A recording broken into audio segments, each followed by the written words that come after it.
Chapter 2, Atoms, Molecules, and Ions. We're going to take a look at the historical development of modern atomic theory and how we use this idea of atoms in every single aspect of chemistry today.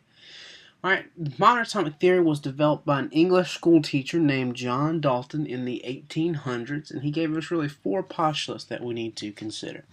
The first of which is that all elements are composed of atoms. Each element that we study on our periodic table is composed of extremely small particles, indivisible particles, called atoms. Second thing that Dalton tells us is that all atoms of an element are identical. For example, oxygen. Oxygen is always going to have the same number of protons. Hydrogen is always going to have the same number of protons, 1. Okay? The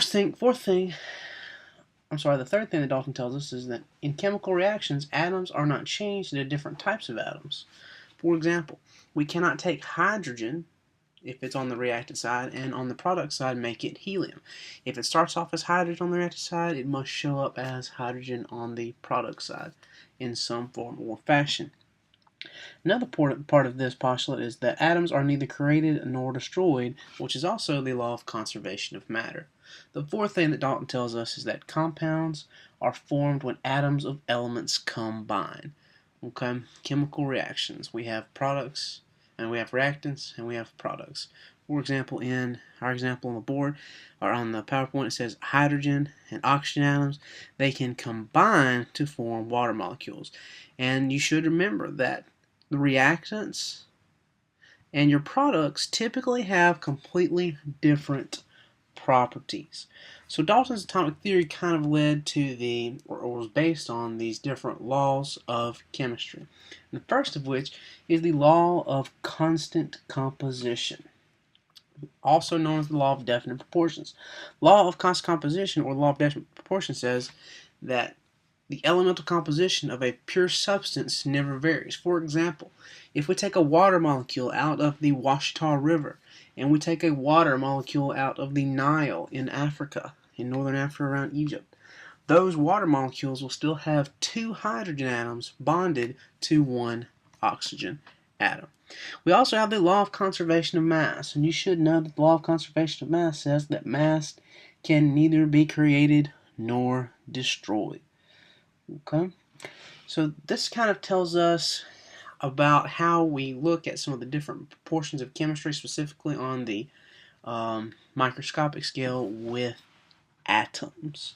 Okay, and we remember from Chemistry 1 that atoms are the building blocks of matter. Now, let's talk about some of the discovery of this atomic structure.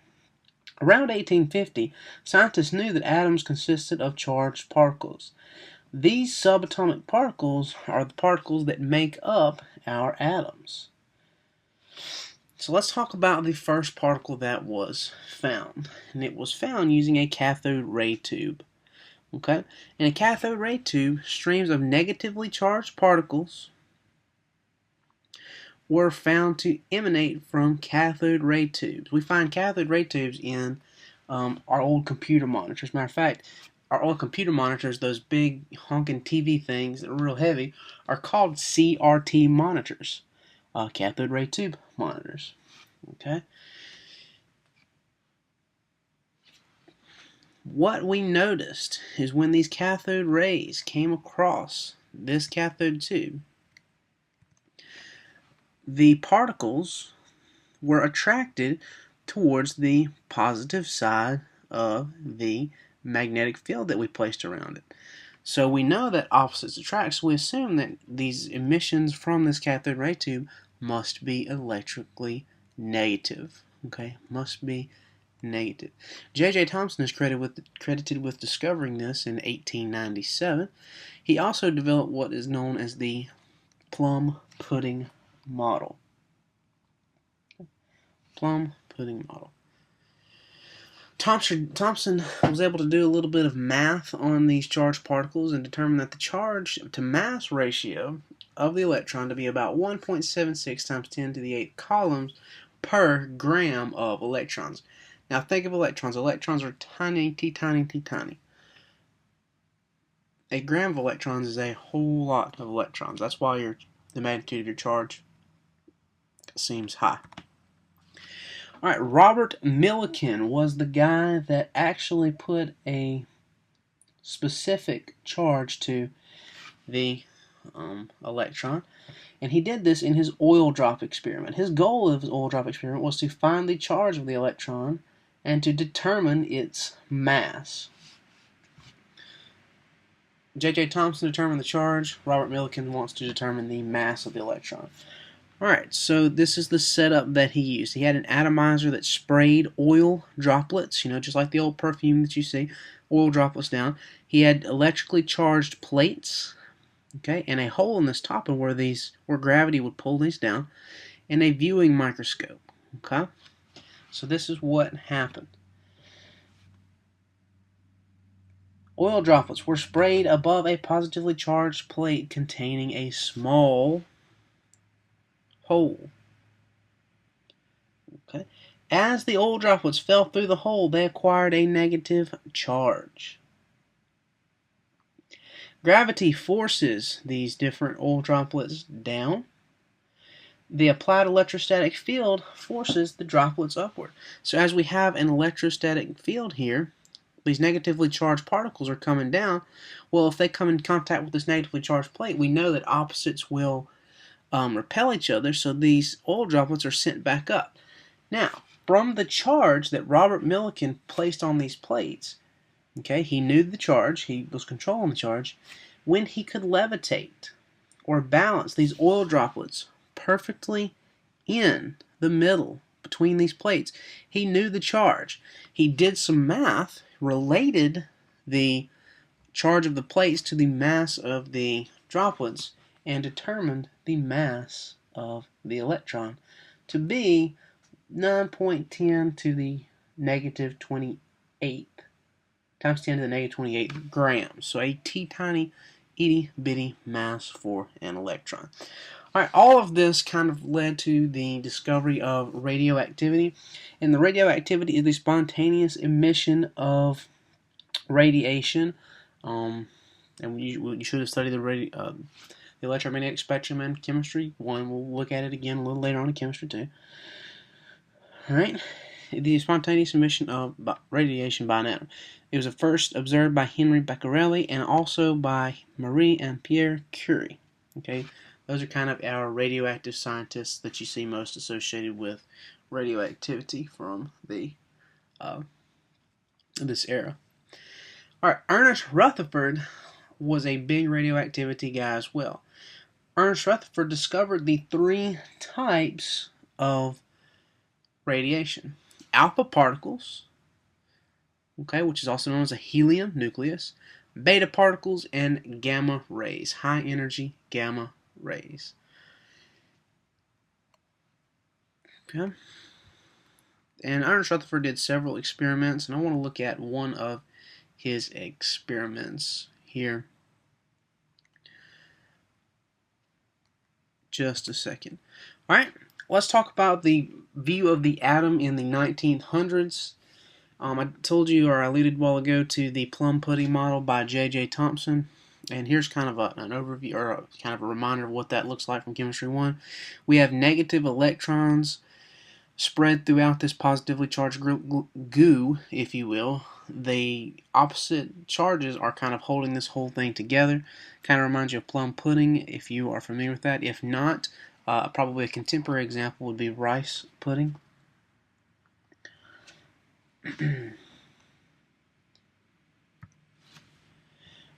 Featured a positive sphere of goo, if you will, with negative electrons embedded in it.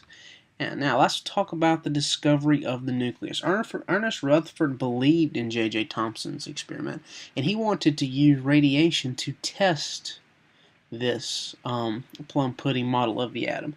So what he did was he had kind of an alpha particle cannon, if you will. He had a lead block with a hole drilled through it to where he could shoot precisely these alpha particles. We have a beam of alpha particles coming from this lead block. Alright, he shot it at a piece of gold foil, and he was wanting to detect it, so he put up a fluorescent screen around it to detect where these different alpha particles hit. Alright, when the alpha particles hit this fluorescent screen, you'll see a bright light. He thought Ernest Rutherford thought, since J.J. Thomson, he believed in J.J. Thomson's model, that the alpha particles should pass right through, since the charge was evenly distributed. The alpha particles would pass straight through and land in a precise spot on the back of this detector. Okay. Ernest Rutherford's results were quite different.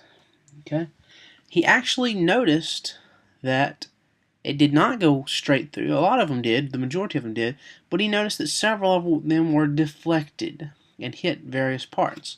So Ernest Rutherford modified J.J. Thomson's theory of the atom. Okay? So we've got a picture of what's happening. We've got these alpha particles coming in. Well, these alpha particles are positive. When they get close to this positive nucleus, they're going to deflect because we know that like charges repel each other. Okay? And some of them passed right through. Some of them went scattering back different ways. So Rutherford modified Thomson's model. Okay? This is how he did so. He said, assuming that the atom is spherical, the positive charge must be located at the center of the atom. Okay?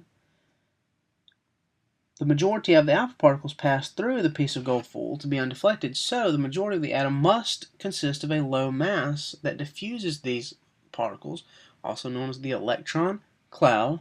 Now, and to account for the small number of large deflections of his alpha particles, the center of the nucleus must have a dense positive charge. Okay? So this is what Rutherford postulated. Okay? Small, dense nucleus at the center with electrons surrounding it. Most of the volume of the atom is empty space. Okay? The electron clouds, where your negative electrons are housed. And you have a small, dense, positive nucleus, which accounts for the majority of the mass of your element. Rutherford officially discovered protons in 19. A British fellow, James Chadwick, discovered neutrons in 1932. So a fairly recent development in terms of, I guess, the age of the world.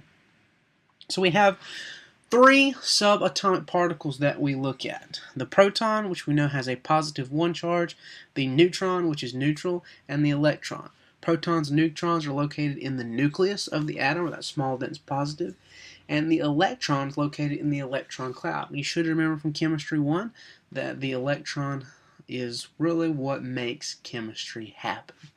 These positive and negative attractions, what forms bonding, makes chemistry a beautiful science. Protons and neutrons, we assume that they have about the same mass. We know that the electron is has a lot less mass compared to that of a proton or a neutron. We typically ignore the mass of the electron because it is so small, especially when looking at atomic mass and average atomic mass.